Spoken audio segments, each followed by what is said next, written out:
وزیر مهاجرینی که هدف حمله ما بود خلیل الرحمن حقاني را خوب بشناسه. بعدا وقتی که خود عثمان به خلیل الرحمن حقاني خود رسان خودم منفجر ساخت. خلیل الرحمن حقاني په 1986 کال کې د افغانستان په ختیځ پکتیا ولایت کې زیږېدلی و. هغه د تیرو جګړو پر مهال د اسلامي امارات یو له لوړپوړو او بانفوذو غړو څخه ګڼل کېدو او د اسلامي امارات یو له مشهورو قومندانانو څخه هم و. د افغانستان اسلامي امارات له بیا واکمنۍ وروسته هغه د کډوالو راستنیدونکو چارو د وزیر په توګه وټاکل شو. د کلونو جګړې او بې ثباتۍ وروسته افغانستان د ګاونډیو هیوادونو څخه د افغان اتباعو د راستنېدو شاهد و. د حقاني په دوره کې د دې راستنېدو تنظیم او هغوی ته د خدماتو وړاندې کول مسؤلیت د نوموړي د کار یو اصلي برخو څخه و. د اسلامي امارات چارواکو نوموړی د مسلمانانو خادم او زیارکښ سړی بللی چې په سختیو کې صبر کړی او د کډوالو د چارو په اداره کولو کې یې غټ رول ولوبولو. خلیل الرحمن حقاني د 2024 کال د دسمبر په 11 د چهارشنبې په ورځ د غرمې په شاوخوا په کابل کې په یوه ځانمرګي برید کې شهید شو.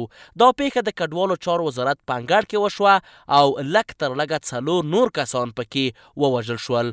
د کډوالو چارو د پخواني وزیر خلیل الرحمن حقاني له شهادت یو کال وروسته المرشد اوس د هغه کس نیولو اعلان کړی چې د خلیل الرحمن حقاني د شهادت د پلان د جوړونکو څخه ګڼل کیږي.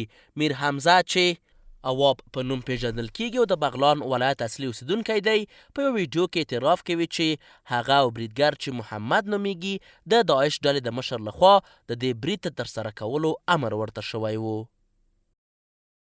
نام من میر حمزه، نام مستعارم از گروه داعش هوا، والد محمد ولایت حضرت میر، باشنده اصلی از ولایت بغلان و ولسوالی پلخمری باشم و فعلا سکونت فعلی من در ولایت کابل در ناحیه هشتم ساحه کارتنو بودم و از امروز 5 سال قبل در گروه داعش فعالیت آغاز کردم و در این اواخر از طرف رهبران گروه داعش با ما مسئولیت نظامی ولایت خراسان سپرده شده بود. از جمله فعالیت‌های نظامی ما در شهر کابل طرح و پلان بالای حمله وزارت مهاجرین بود که از طرف امیرم طرح داده شد و خودم همراه محمد نام بالای طرح کار کردیم. بعد که طرح موفق شد از طرف امیر ما از بلوچستان پاکستان شخصی به نام عثمان بود سپرده شد. این عثمان ما در قسمت دستش به شکل معیوب مواد منفجری را آماده ساختیم. بعد این به محمد سپردیم. به وزارت مهاجرین این چند بار انتقال داده شد که تا در وزارت مهاجرین خوب بلد شد و خود وزیر مهاجرینی که هدف حمله ما بود خلیل الرحمن حقاني را خوب بشناسه. بعدا وقتی که خود عثمان به خلیل الرحمن حقاني خود رسان خودم منفجر ساخت. بعدا از این طرح و پلان حمله بعد از چند مدت محمد در یکی از عملیات ها توسط مسئولین امارات اسلامی کشته شد.